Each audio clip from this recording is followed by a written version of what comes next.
Well, it's been a while, but here we are back at Herd Beginner Racing.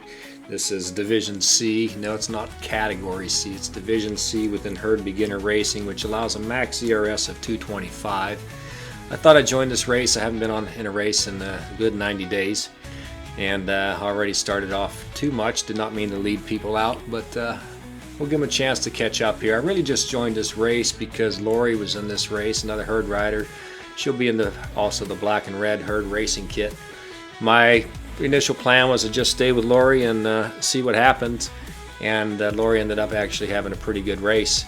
So we're with the front group right now, and typical HBR and any other race in Zwift starts off a little hot, so if you can just stay with them for a minute or so, things typically calm down and gets back into a pace that is manageable as long as you're in the category that you should be in. And that's pretty much how this went. And then there's Lori sitting there on the left. Quite happy to be in this group. It is a large group. I think there are 57 that started just now. The first group is still running a good 30-35 riders. And it is a flat course, so it's very difficult to get separation here at the beginning. So we'll just ride together and see. The logical places for attacks are probably going to be on the little incline coming out. We expect to see something there. Usually there's not too much else going on. Sometimes you'll get a little bit of an attack at the beginning, and it's typically a sandbagger who ends up taking off and then nobody can catch him. But this is late December, so hopefully everybody's kind of settled into their groups. I'm actually pretty impressed with the turnout numbers that we have here today. So we will enjoy this race and see. Okay, actually why I'm pulling this off right now is because there is quite a bit of race tactics that showed up in this race, and it was kind of surprising to me. I hadn't seen this kind of stuff in herd beginner racing in quite a while. While we're waiting for things to develop, we'll both speed it up, and I'm doing my standard stay at the back, but I'm staying at the back alert. Again, watching. I don't really want to let anybody get away, and I wanted to make sure Lori's with us at the end if there's any way that I can help pull that off. So we do not want to see too many. We definitely don't want to see a group going off the front.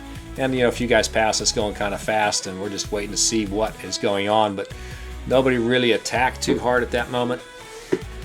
Here in a bit, and there we go. Someone goes off the front a little bit. He puts in a dig, and they attempt to close him down for a minute. But this was actually a really good effort by this fella here. I don't have his name at the moment, but he'll show up in a second as I start to get towards the front. He did a good, solid 30-second, 45-second. Dig for HBR at a level that is considered higher for HBR. They're talking about 3.5, 4. And that is an excellent tactic if you want to try and get that separation and ride solo. Obviously for HBR, 15K is a little far. I didn't want to see him get away, so when someone else started to close it, I jumped in as well. I actually thought we might end up running as a 4 or 5 man group here and actually get some separation. But as you'll see coming up here, the rest of the group followed us, and we all kind of come back together again. But that was a great tactic by the fellow in purple ahead as well. As soon as we made contact with the first guy on the break, he accelerated past him. That's a great way to get, again, another separation and try and get ahead. But at this point, I was comfortable enough that the group was not going to let anybody go. So I dropped back into the group, and I figured I'd let them chase him. And eventually, we end up bringing him back. I think it was a decent tactic, probably a little bit early for the HBR race. But the attack with the sustained power for that 30-45 seconds is excellent, the right way to do it.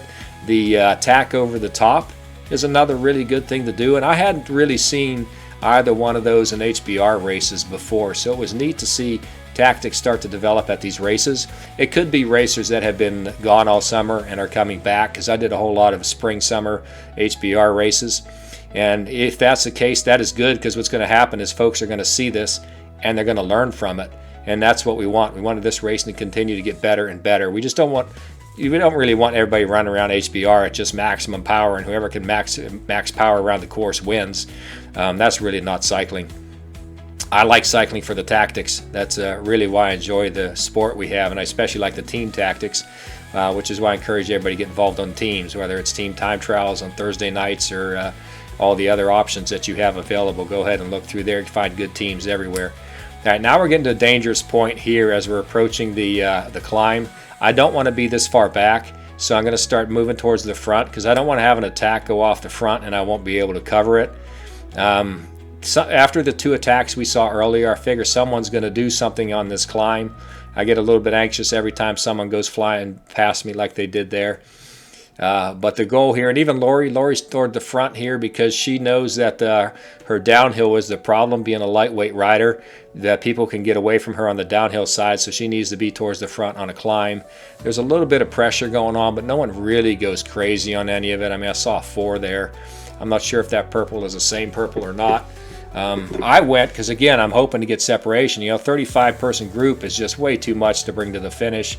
My goal, if I'm going to be trying to win this thing, is to get to a sprint.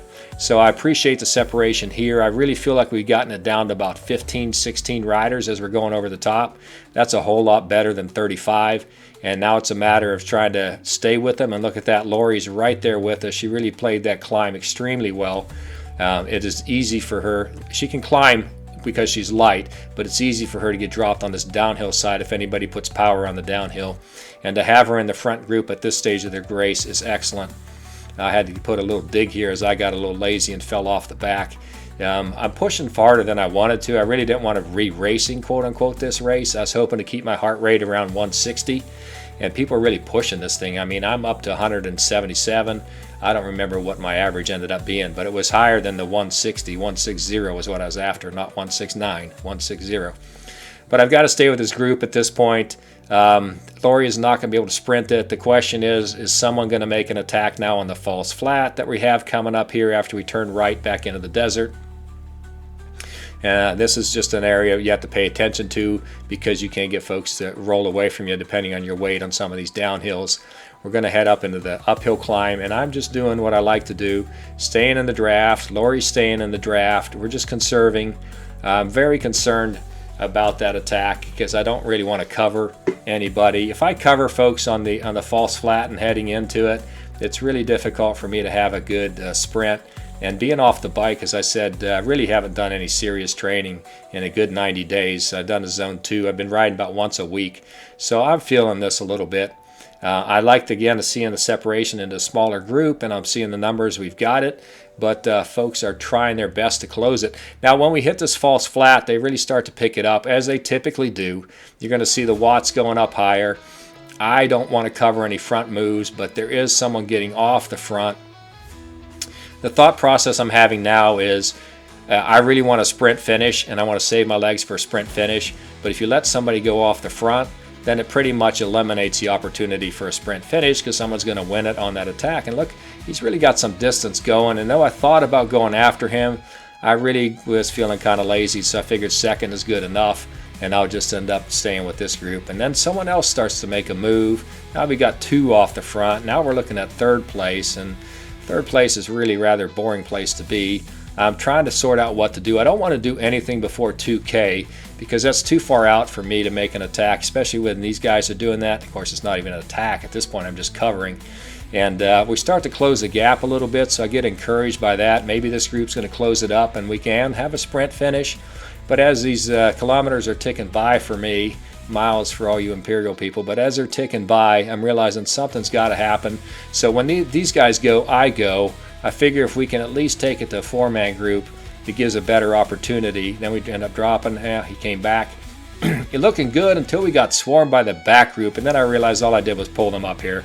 If I'd have stayed back there and rested up for the sprint, that may have been better. That was probably a mistake on my part, not giving the group a chance to close this gap. There's still someone out there. We should probably slow this down a bit.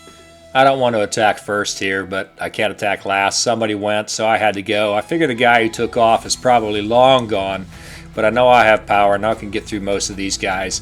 And the gap up front, so I figure we're racing for second at this point. And then surprisingly, this gap starts to close, and he gets caught. And this other guy, I really don't think that I can catch him. And sure enough, it just wasn't enough space. I went down by, I think it was 11 hundredths of a second. It's about to hit the screen here for us, 11 hundredths of a second. So it wasn't a bad race. My 188 watts showed that I was saving energy as much as I could. I made 2 mistakes that cost me that 11 hundredths of a second. One was when I went and did the attack and didn't wait for the group. There was a little bit of time. I could have waited to let that group pull us forward. That would have saved just a little bit more energy for my sprint. And the other was I really waited a bit long on the sprint from as far back as I was. I should have started that just a little bit sooner. But all in all, not a bad race. A few things I can learn, some interesting things going on in HBR. It's fun to see everybody getting some tactics going. And the turnout of 57 riders was truly impressive. So looking forward to seeing everybody in the next race.